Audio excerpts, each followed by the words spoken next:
J'ai fait quelques développements sur la thématique de la mauvaise gouvernance et ses conséquences. J'ai essayé de décrire, de développer ce thème en me basant sur 10 axes principaux. Je les ai appelés les péchés de la mauvaise gouvernance. Parmi ces 10 péchés, permettez-moi d'énumérer 3 sur lesquels j'ai insisté.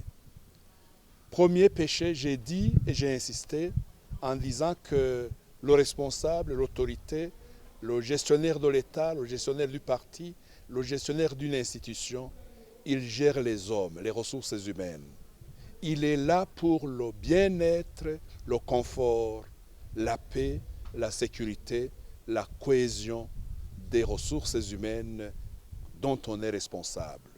J'ai donc dit en premier lieu, surtout pas tuer, maltraiter ceux qu'on dirige, ceux qu'on représente, parce que ce sont ces populations qu'on gère, qu'on dirige, et que l'on a parmi elles les électeurs.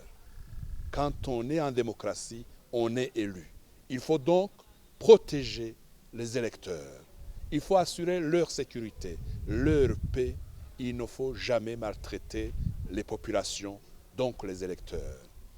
J'ai également insisté sur un deuxième péché qui caractérise la mauvaise gouvernance. C'est lequel ce péché? J'ai dit, il faut tout faire pour que le respect des droits de l'homme soit une ambition permanente et majeure.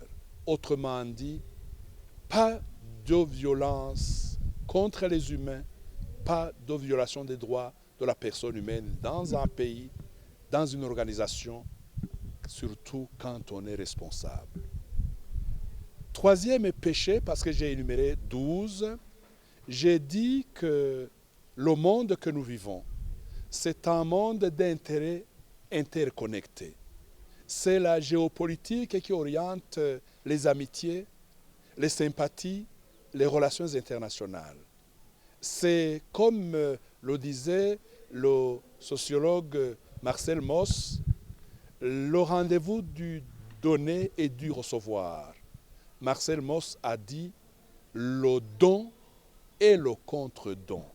Ce monde que nous vivons, il est en permanence sollicité par donner et recevoir.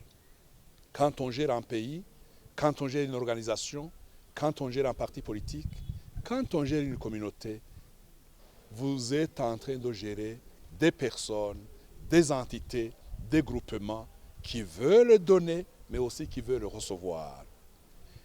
Enfin, puisque je ne peux pas énumérer tous les 12 péchés, je voudrais souligner que j'ai insisté sur la bonne gouvernance en rappelant que la bonne gouvernance signifie la gestion responsable des ressources publiques, la gestion responsable des ressources humaines. Et quand on fait le contraire, on est justement tombé sur le terrain de la mauvaise gouvernance et les conséquences se répercutent sur la vie de tous les jours, en économie, dans la cohésion de la communauté, dans les relations internationales, dans la géopolitique régionale ou internationale, même au niveau des ambitions de développement. On ne peut pas avoir des ambitions de développement bien orientées lorsque on est en train de gérer la mauvaise gouvernance. Voilà un peu de mots ce que j'ai développé. 12 péchés, j'en énumère 3, mais la mauvaise gouvernance, c'est ça qui caractérise tous les États ou toutes les entités qui font du surplace, qui n'avancent pas, parce que le développement vient de l'épanouissement des populations. Le développement vient de l'épanouissement et d'une bonne vision du leadership. Ce leadership peut intéresser la nation, les organisations comme les partis politiques, même les petites associations humaines.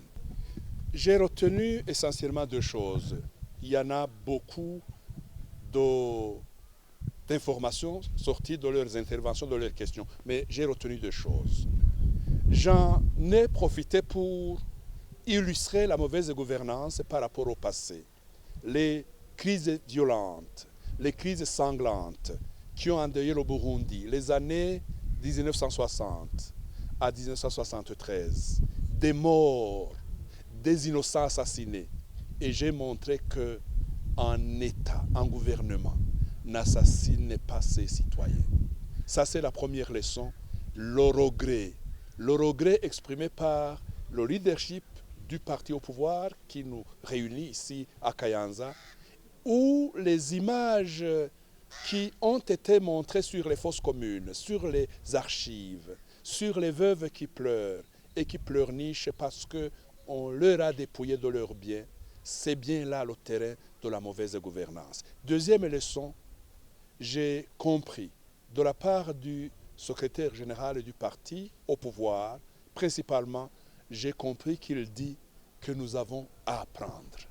À apprendre du passé parce qu'un pays, une organisation, un parti qui ne connaît pas le passé tragique du pays, qui ne connaît pas son passé, son contentieux, qui n'a jamais été vidé, ni par les juridictions, ni par la politique, c'est un pays qui a d'énormes défis. Voilà deux leçons.